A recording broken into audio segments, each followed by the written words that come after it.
It's episode 3 of Snap Soap. Michelle here. I dug up more interviews to learn more about what happened at the 1999 Abbott College homecoming game. That was when freshman head cheerleader Evelyn was found dead in a bathroom stall. She was beautiful, popular, and from a rich family.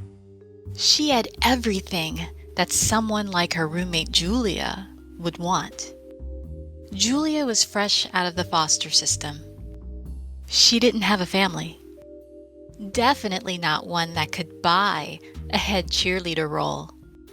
But Evelyn was nice to her roommate Julia, and Julia didn't expect Evelyn to keep being nice to her. Abbott Thresher campus news reporter Drew Zervinsky wrote an article in October 1999.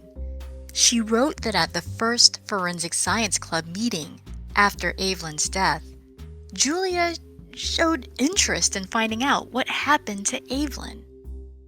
Julia was never interested in the club, but had to participate because of her scholarship's community service requirement. Was Julia's sudden interest a cover? Or was she really concerned about what happened to Evelyn?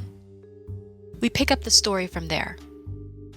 The Forensic Science Club was a new group created by the school to partner with the Abbottstown police to solve local crimes and mysteries. Why not?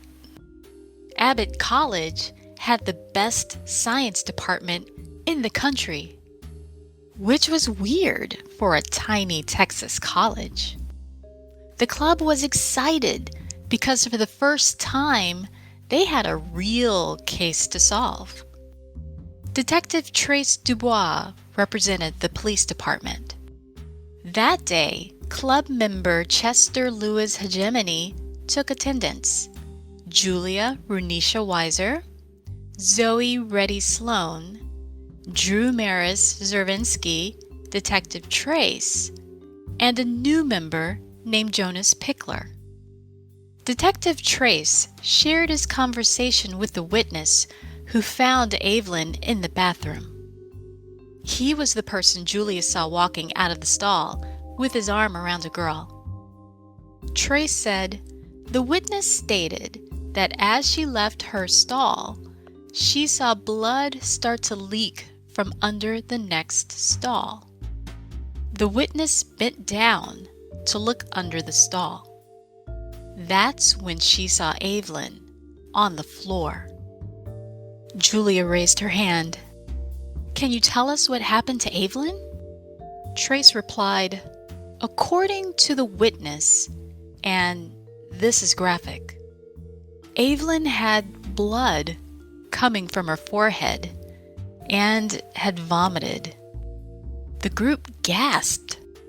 Jonas ran his fingers through his hair and stood up. He said, might I offer a potential explanation? Julia said, we haven't even seen any evidence.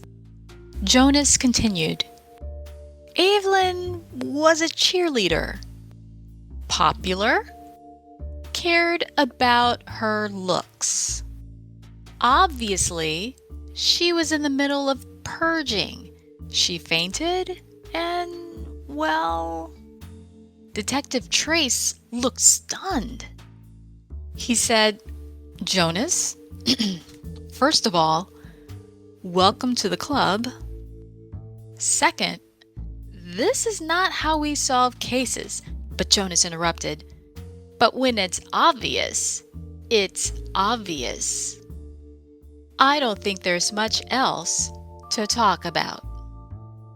Jonas stared at Detective Trace in silence. It was as if Jonas dared the detective to drop the case.